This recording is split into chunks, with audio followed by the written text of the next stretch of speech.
Hi అందరికీ. English grammar అప్పుడప్పుడు కొంచెం కష్టంగా అనిపిస్తుంది కదా. ఏమీ పర్వాలేదు. ఈరోజు మనం ప్రొనౌన్స్ గురించి చాలా సింపుల్గా నేర్చుకుందాం. ఈ టాపిక్ మీద మన కాన్ఫిడెన్స్ పెంచుకోవడమే, అదే మన లక్ష్యం. సో ఈరోజు మన ప్లాన్ ఏంటో ఓసారి చూద్దామా? ఫస్ట్ అసలీ ప్రొనౌన్స్ ఎందుకు అవసరమో తెలుసుకుంటాం. అంటే ఆ రిపిటిషన్ ప్రాబ్లం ఏంటో చూస్తాం.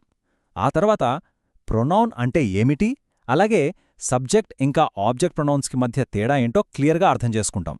అండ్ దెన్ చిన్న ప్రాక్టీస్ సెషన్ ఉంటుంది. చివర్లో కొన్ని సూపర్ యూస్ఫుల్ ప్రో టిప్స్ కూడా ఉన్నాయి. సరే, ఇక మొదలు పెట్టేద్దాం.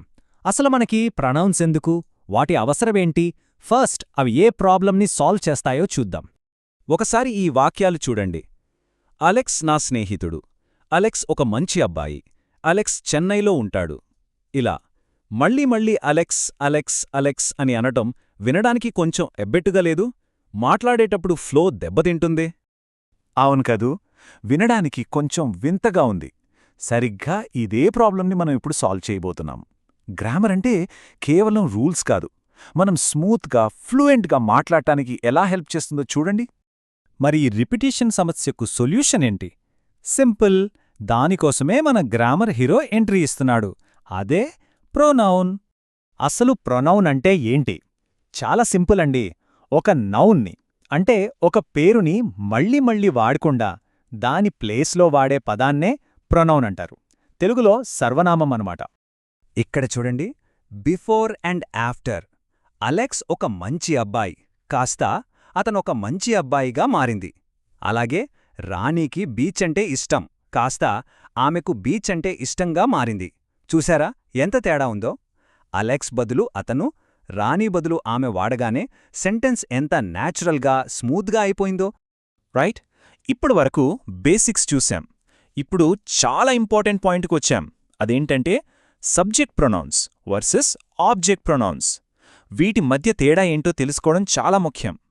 ఇది చాలా సింపుల్ రూల్. సబ్జెక్ట్ ప్రొనౌన్స్ అంటే యాక్షన్ని చేసేవి, డూ ది యాక్షన్. అదే ఆబ్జెక్ట్ ప్రొనౌన్స్ అయితే యాక్షన్ని రిసీవ్ చేసుకుంటాయి, రిసీవ్ ది యాక్షన్. సింపుల్గా చెప్పాలంటే సబ్జెక్ట్ ఒక సినిమా హీరో లాంటివాడు, యాక్షన్ అంతా తనే చేస్తాడు. ఆబ్జెక్ట్ మీద ఆ యాక్షన్ జరుగుతుందన్నమాట. ఈ టేబుల్నే ఓసారి క్లియర్గా చూద్దాం. లెఫ్ట్ సైడ్లో ఉన్నవన్నీ సబ్జెక్ట్ ప్రొనౌన్స్, అంటే యాక్షన్ చేసేవి. రైట్ సైడ్లో ఉన్నవి ఆబ్జెక్ట్ ప్రొనౌన్స్, యాక్షన్ని రిసీవ్ చేసుకునేవి. ఫర్ ఎగ్జాంపుల్, ఐ అనేది సబ్జెక్ట్ అయితే దానికి ఆబ్జెక్ట్ ఫామ్ మీ. అలాగే థే అనేది సబ్జెక్ట్ అయితే దానికి ఆబ్జెక్ట్ ఫామ్ దెమ్. ఇది చాలా key point. Okay, rule number 1. ఒక సెంటెన్స్ స్టార్టింగ్లో యాక్షన్ చేసేది ఎవరని చెప్పేటప్పుడు ఎప్పుడూ సబ్జెక్ట్ ప్రొనౌన్ వాడాలి. ఇక్కడ చూడండి, రాముకి బిర్యానీ ఇష్టం. ఇక్కడ ఇష్టపడేది ఎవరు? రాము. సో రాము సబ్జెక్ట్. కాబట్టి ప్రొనౌన్ వాడినప్పుడు హీ లైక్స్ బిర్యానీ అంటాం. అంతే. ఇక రూల్ నంబర్ 2. ఒక వర్బ్ అంటే క్రియ తర్వాత లేదా ఒక ప్రిపోజిషన్ తర్వాత వచ్చే ప్రొనౌన్ యాక్షన్ని రిసీవ్ చేసుకుంటుంది. కాబట్టి అక్కడ ఆబ్జెక్ట్ ప్రొనౌన్ వాడాలి. ఇక్కడ చూడండి, ఐ లైక్ రాము. ఇక్కడ లైక్ అనేది వర్బ్, దాన్ని రిసీవ్ చేసుకుంటున్నది రాము. అందుకే ప్రొనౌన్ వాడినప్పుడు ఐ లైక్ హీ అనకూడదు, ఐ లైక్ హిమ్ అని అనాలి. సింపుల్ కదా? సరే, థియరీ చాలా అయ్యింది. ఇప్పుడు కొంచెం ప్రాక్టీస్ చేద్దామా? మన నాలెడ్జ్ని టెస్ట్ చేసుకునే టైమొచ్చింది. రెడీగా ఉండండి. Okay, first question. The teacher spoke to dash. బ్రాకెట్స్లో షీ, హర్ ఉన్నాయి. ఏది కరెక్ట్? ఒక్క క్షణం ఆలోచించండి. ఇక్కడ ప్రొనౌన్ యాక్షన్ని చేస్తుందా లేక రిసీవ్ చేసుకుంటుందా? కరెక్ట్. Answer her. ఎందుకంటే స్పోక్ టు అనే యాక్షన్ని ఆ ప్రొనౌన్ రిసీవ్ చేసుకుంటోంది కాబట్టి ఇక్కడ ఆబ్జెక్ట్ ప్రొనౌన్ అయిన హర్ వాడాలి. సూపర్. సరే, నెక్స్ట్ క్వశ్చన్. ఇది కొంచెం ట్రిక్కీగా ఉంటుంది. చాలామంది ఇక్కడ కన్ఫ్యూజ్ అవుతారు. My grandmother thanked my sister and I. బ్రాకెట్స్లో ఐ, మీ. ఏది correct?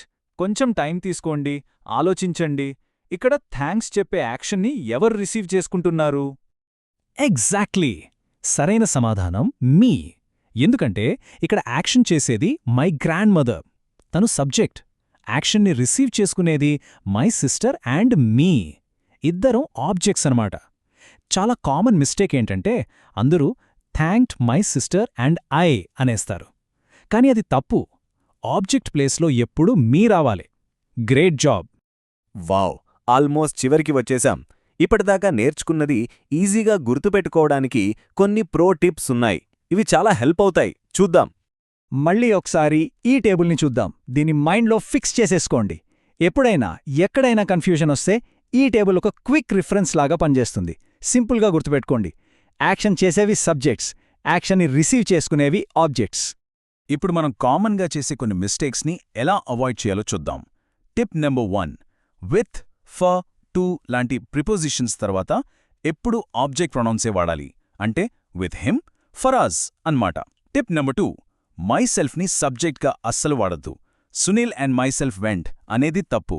Sunil and I went అనేది కరెక్ట్. అండ్ ఫైనల్ టిప్, ఎప్పుడు ఎదుటి వాళ్ళకి ఫస్ట్ ప్రిఫరెన్స్ ఇవ్వాలి. ఇది జస్ట్ మర్యాద మాత్రమే కాదు, గ్రామర్ రూల్ కూడా. అంటే సెంథిల్ అండ్ ఐ అనాలి, ఐ అండ్ సెంథిల్ అని కాదు. సో ఈరోజు మనం సబ్జెక్ట్ ఆబ్జెక్ట్ ప్రొనౌన్స్లో మాస్టర్ అయిపోయాం. కానీ ఇక్కడతో అయిపోలేదు. ప్రొనౌన్స్ అనే ప్రపంచం ఇంకా చాలా పెద్దది. పొసెసివ్, రిఫ్లెక్సివ్ ఇలా చాలా ఉన్నాయి. మన లెర్నింగ్ జర్నీ ఇలాగే కొనసాగుతుంది. ఇది కేవలం ఒక ఫస్ట్ స్టెప్ మాత్రమే. అయినా చాలా బాగా నేర్చుకున్నారు. Keep it up.